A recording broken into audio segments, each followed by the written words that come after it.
Bismillahirrahmanirrahim. Assalamualaikum warahmatullahi wabarakatuh. Salam sejahtera untuk kita semua dan semoga kita tetap dalam keadaan sehat walafiat bersama keluarga, tak kurang satu apapun, dan yang lebih penting semoga kita tetap dalam lindungan Allah Subhanahu wa taala, Tuhan yang Maha Kuasa. Amin ya rabbal alamin. Kali ini studio sederhana ini, studio YouTube Tibean, alhamdulillah dapat menghadirkan seorang tamu yang merupakan narasumber mentor dari UMK. UMK Usaha Mikro Kecil. Ya. Nama beliau adalah Pak Marwan Kokoti. Ya. Ini beliau kebetulan dari Pohuwato ya. Ya, dari Pohuwato. Paling ujung. Kabupaten Pohuwato. Kabupaten Pohuwato, Kecamatan Popayato Barat. Ya. Jadi begitu jauh jarak yang beliau tempuh untuk bisa sama-sama di studio ini. Terima kasih ya Pak Marwan. Iya, sama-sama. Nah, jadi untuk lebih jelasnya seperti apa UMK itu kita dengarkan sama-sama ya. Kira-kira seperti apa itu Pak Marwan? Ya, kalau bicara masalah UMK, iya, usaha mikro kecil, ya karena diatur dalam OSS sekarang itu ada usaha, ya sudah, kalau dulu dikenal dengan UMKM. Dan sekarang di dalam perizinan yang kita kenal dengan OSS, sistem OSS online single submission, di situ dibagi UMK, usaha mikro kecil dan non UMK. Iya. Jadi kalau yang kita bahas sekarang fokus ke UMK. Ya, karena ini lebih dekat dengan kehidupan kita sehari-hari di lingkungan kita sendiri. Ya. Kira-kira apa saja yang bisa digolongkan sebagai UMK? Apakah yang jual pisang goreng atau gorengan atau ya kira-kira seperti apa itu? Ya. Kalau yang digolongkan di usaha mikro kecil ini kayaknya di lingkungan kita sudah bisa lihat jenis-jenis usahanya, misalkan penjual pisang goreng yang disebutkan tadi, juga penjual nasi kuning, warung kecil, warung sembako kecil, ini masih kategori usaha mikro kecil. Dengan asetnya tidak melebihi dari 5 miliar. Ini masih mikro kecil. Mikro kecil tidak bisa lebih dari 5 miliar. Jadi kalau masih 5 miliar berarti itu masih UMK. Usaha mikro kecil. Jadi jangan berkecil hati ya, yang berkecimpung dalam UMK itu tergolong dalam yang punya modal 5 miliar. Di bawah 5 miliar. Iya, pokoknya 5 miliar lah. Iya, standarnya 5 miliar. Jangan lebih dari 5 miliar. Nanti maksudnya kategori non UMK. Non UMK. Iya. Okay. Begitupun untuk masalah PT, CV dan lain sebagainya, itu sama saja. UMK. Iya. Yang penting dia di bawah dari 5 miliar. Nah, sekarang begini Pak Marwan. Misalnya yang lagi jual gorengan, apakah wajib mereka mengurus perizinan segala macam itu Pak Marwan? Ya. Kalau saya sebagai mentor, saya lebih menganjurkan baiknya punya izin. Iya. Kenapa kita harus anjurkan untuk punya izin? Yang pertama sebagai yang pertama kita bisa lebih aman dalam berbisnis. Secara administrasi baik di lingkungan itu sendiri maupun di pemerintah. Betul. Ya. Kemudian juga ini jadi satu motivasi terbesar buat kita kalau punya izin. Karena beberapa usaha juga yang sempat saya dampingi, baik dari perizinannya sampai proses penjualan, saya bantu berpikirnya ke proses penjualan. Itu saya melihat secara pribadi ketika mereka punya izin, itu aura perbisnisnya beda dengan sebelumnya. Iya, saya pengusaha walaupun itu gorengan ya. Iya, betul. Cuma begini Pak Marwan, ketika mereka jual gorengan, kan kasihan.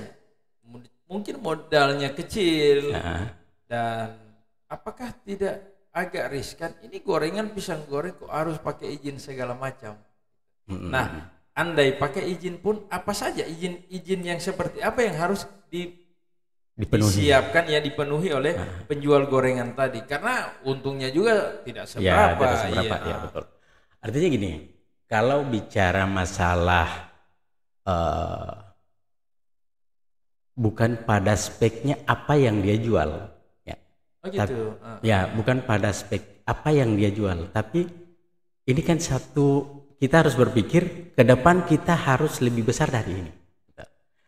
Contoh paling kecil di daerah Jawa, kalau di sini mungkin nasi kuning itu cuma dibungkus biasa atau pakai daun, kadang pakai plastik, itu kertas plastik. Gitu. Kertas nasi. Iya, kertas nasi itu biasa di sini, atau di kotak plastik yang biasa di tempat kue. Kalau di daerah Jawa itu bahkan sampai merek. Oh iya. Betul. Itu kan bisa di share di YouTube. Ya, ada gitu. brandnya. Ya, share di Google juga ada brand. Nantinya ketika kita punya usaha, kita berpikirnya jangka panjang, jangan jangka pendek. Kalau kita jangka pendek, jadinya seperti itu, kita tidak mau urus izin. Padahal dunia sekarang sudah canggih, lebih mudah pengurusan izinnya, lebih murah juga pengurusan izinnya. Saya tertarik. Ini jika berizin tidak menutup kemungkinan bahwa misalnya kalau biasanya kan kalau kita naik pesawat itu kan ada menu di pesawat. Ini tidak menutup kemungkinan pisang goreng bisa jadi menu pesawat. Iya, tentu. Tetapi harus ada izin. Izinnya lengkap. Ya. Izinnya lengkap. Supaya lebih terjamin. Ya, kualitas. Iya, betul. Sama kayak yang di pasar-pasar modern, toko modern lah. Iya. Toko modern itu sebagus apapun kualitas barang kita, ketika kita tidak memenuhi standar perizinan, misalkan izin edarnya tidak ada, kemudian label halalnya tidak ada, ini tetap juga ditolak, meskipun rasanya lezat dan lain sebagainya, itu pasti ditolak. Ya. Nah, biasanya ada yang namanya PIRT. Ya, PIRT. Itu apakah cukup PIRT misalnya cuma pisang goreng ini atau nasi kuning? Iya. Jadi begini, untuk masalah ini kan lebih identik ke makanan. Kalau ke makanan itu ada beberapa dipenuhi itu ada perbedaan. Misalkan kalau pisang goreng itu kan kategorinya makanan yang daya simpannya kurang dari 1 minggu. Oh iya. Seperti kue basah, kayak bolu dan lain sebagainya, itu tidak perlu mengurus PIRT, tapi dia harus mengurus izin laik sehat. Laik sehat. Jadi tetap lewat dinas kesehatan. Iya. Minimal bagaimana sanitasinya. Betul. Nah, yang harus ada PIRT itu yang seperti apa? Ya. Jadi kalau yang harus ada PIRT itu kategorinya makanan yang resikonya rendah, tapi daya simpannya itu expire-nya itu lebih dari 7 hari. Itu harus ada. Dia harus mengurus izin edarnya berbentuk PIRT. Iya. Jadi maaf ya Pak Marwan, saya lebih cenderung pertanyaan saya ini lebih cenderung ke usaha-usaha kecil ya. Oh iya, oke. Artinya usaha kecil itu usaha yang bisa dijangkau oleh masyarakat dengan modal yang tidak harus yang 5 miliar tadi. 500.000 pun bisa. Iya betul. Jadi apa saja yang harus mereka urus, misalnya yang pisang goreng itu yang daya simpannya pendek, kemudian ada yang daya simpannya panjang. Misalnya kue-kue yang kering atau seperti ini. Ini madu. Kebetulan Pak Marwan juga ada produk madu ya. Iya benar. Judulnya apa itu Pak Marwan? Kalau saya pakai brandnya Mafaja. Mafaja. Jadi jika Anda ketemu dengan madu Mafaja, itu brandnya Pak Marwan, dan kebetulan saya juga punya brand sendiri, madu Lebah Hutan. Tibean Gorontalo. Sama seperti yang ada di sudut mana? Di sudut studio Tibean. Jadi seperti itu. Nah, kira-kira ketika ini yang pisang goreng, ini yang kue basah, atau ini yang seperti ini ya, ini memang agak lama sih memang simpannya. Iya, ada simpannya. Kalau untuk madu asli itu saya kalau daya simpannya saya cuma bisa simpan 2 tahun. Padahal madu Semakin itu lama, tidak ada expire. Iya, betul. Semakin lama makin bagus. Iya. Ya. Jadi kira-kira apa-apa yang harus dipenuhi oleh seorang penjual pisang goreng, roti misalnya, roti kan agak panjang simpannya. Kemudian yang seperti ini, kira-kira izin apa-apa yang harus mereka penuhi? Oke, jadi saya urai dulu untuk masalah kita ambil dulu ke spek usahanya, entah usahanya mau yang kue atau apa, terserah. Ya, jadi sebelumnya saya mohon maaf ya, saya terlalu buru-buru masuk ke pisang karena memang betul. saya berpikir bagaimana masyarakat yang dengan jualannya itu. Jadi mohon maaf sebelumnya. Iya. Ya silakan. Oke, jadi kalau untuk masalah dari perizinan, kita awalnya kita urus itu yang namanya NIB, nomor induk berusaha. Nomor induk berusaha. Iya. Ini hanya dimiliki oleh satu orang, satu nomor induk berusaha dengan berbeda kategori. Misalkan kategori yang CV, kemudian PT, atau non perseorangan, atau perseorangan tanpa badan hukum. Jadi ini nomor izin berusaha. Apapun usahanya satu nomornya. Iya, satu nomornya. Yang Yang penting dia dalam satu skala, misalkan skala PT atau skala CV. Misalnya di UKM ya. Di UKM. Kalau mau pisang goreng dia jual, yang seperti ini madu dia jual, roti dia jual, satu nomor. Walaupun banyak usaha. Iya, usahanya banyak, produknya banyak.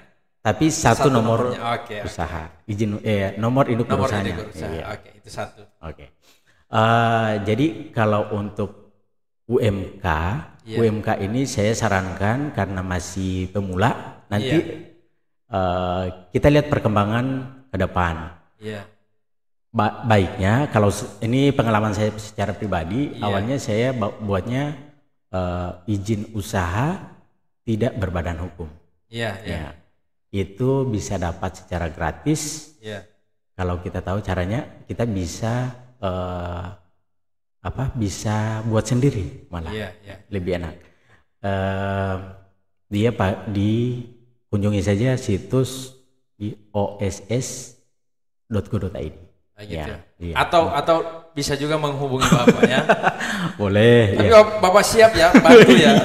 Siap. Beliau memang orangnya baik, siap membantu siapa saja ya tanpa harus melihat apa dulu. Pokoknya beliau siap bantu. Beliau anak muda yang saya juga salut dengan beliau. Oke. Selain nomor izin berusaha, apalagi itu Pak Marwan?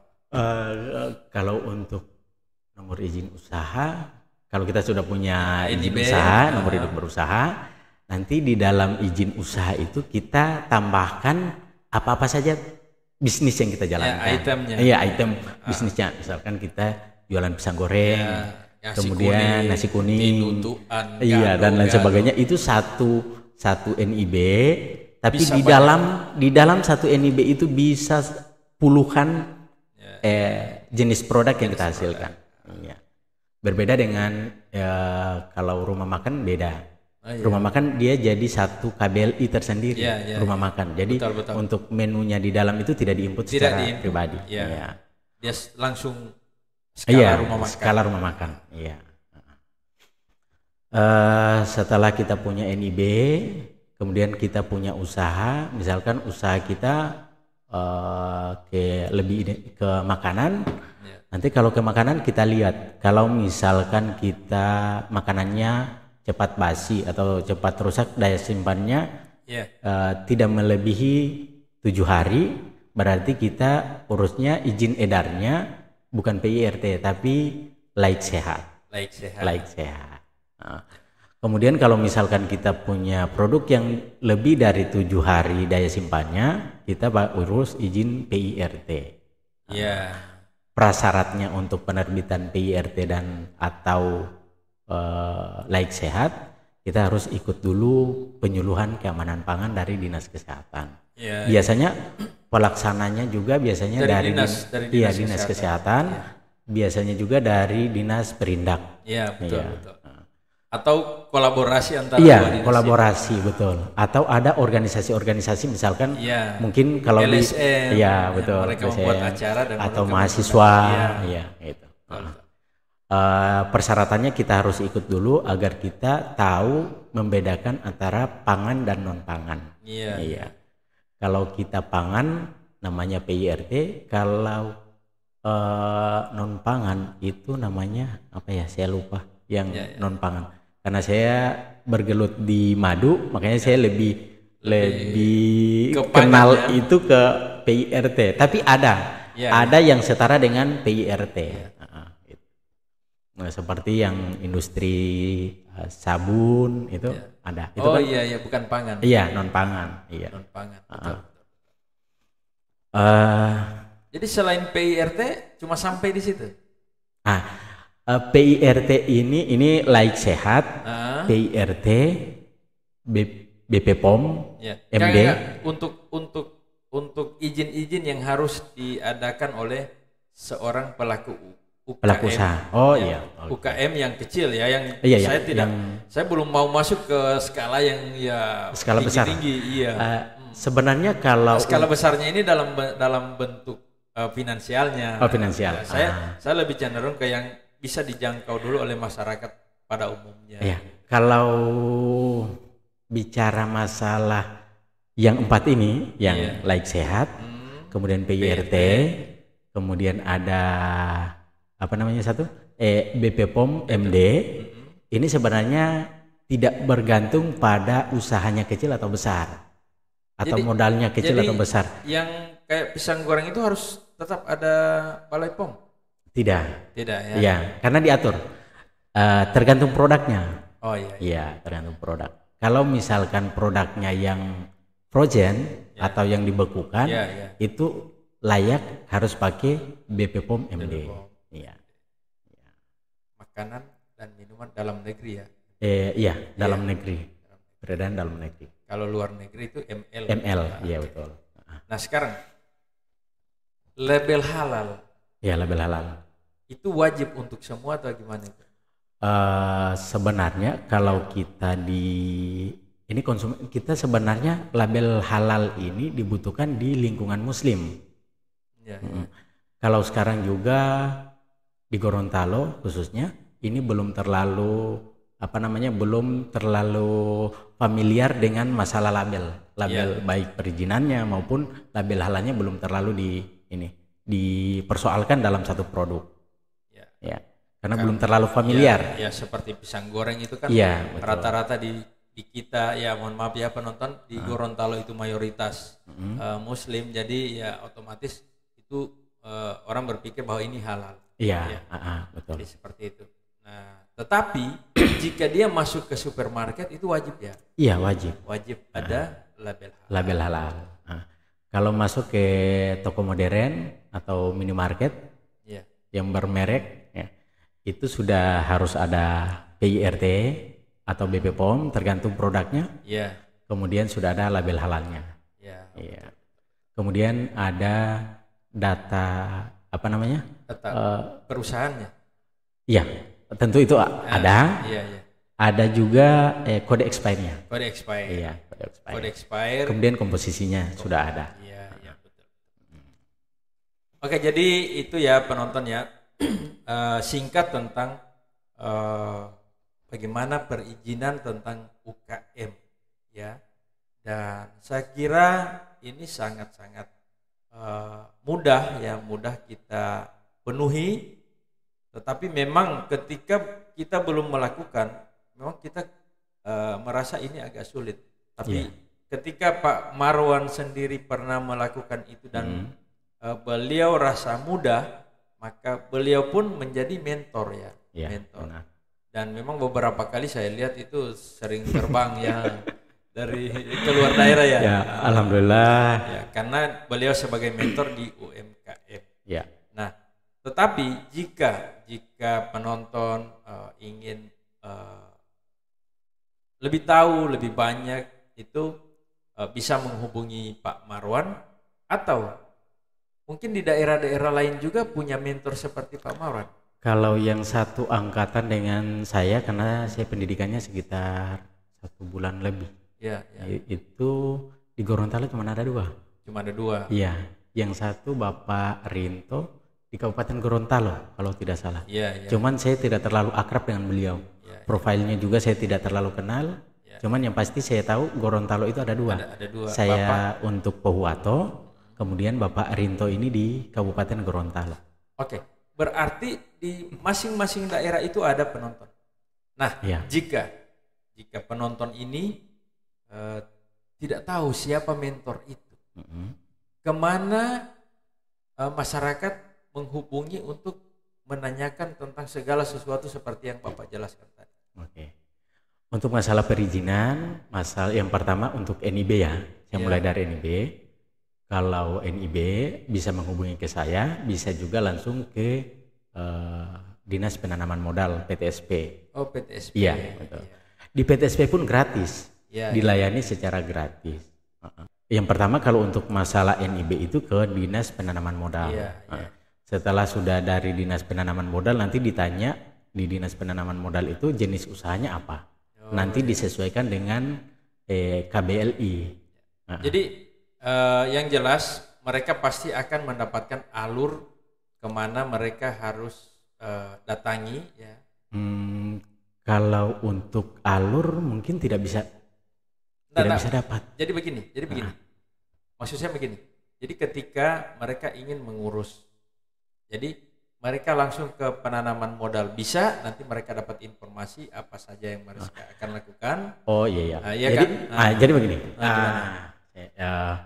Kalau mau cari informasi lebih detail, yang terdekat itu Perindak. Ya, dari Perindak mungkin bisa dapat informasi lebih lengkap. Kemana? Iya, kemana. Ke saya juga bisa.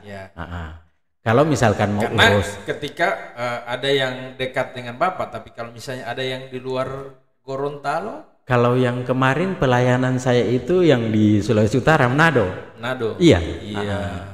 Karena kebetulan beliau punya usaha rumah makan, bukan rumah makan, warung kecil, jualan kue juga, jualan nasi, jualan ikan dan masak sayuran gitu. Nah, itu alhamdulillah saya bisa bantu. Gitu.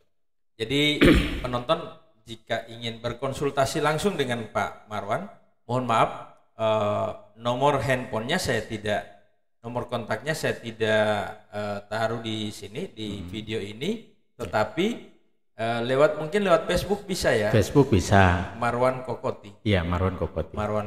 Atau bisa di share atau komentari video ini. Komentari video ini di bawah, sehingga boleh. Jika Anda mencantumkan nomor Anda atau kemana Pak Marwan bisa menghubungi Anda, nanti Pak Marwan yang akan menghubungi ya. Oke. Siap ya? Oke. Tapi baiknya mereka menghubungi ke saya, karena kalau untuk membaca masuk ke akun itu setiap hari, saya mungkin waktu yang saya yang betul.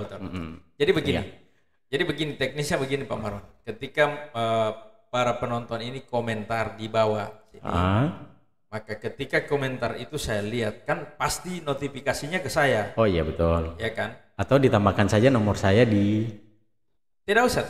Oh tidak usah. Nanti ada yang sekedar tanya-tanya. Oh iya. Ini masih bujang atau ayat.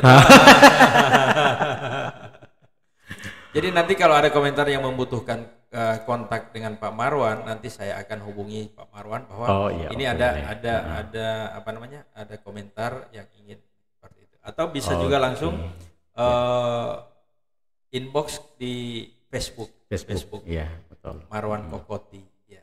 Oke, jadi itulah singkat penjelasan Pak Marwan ya tentang perizinan atau serba-serbi dari UMK. Mohon maaf saya sering kebalik ya. Saya sering UKM, usaha kecil menengah dulu kan. Iya, sekarang dulu. UMK, usaha mikro kecil dan non UMK. Non UMK. Iya. Oke, jadi ini terus terang saya juga dapat informasi yang bermanfaat dari Pak Marwan, karena memang saya pernah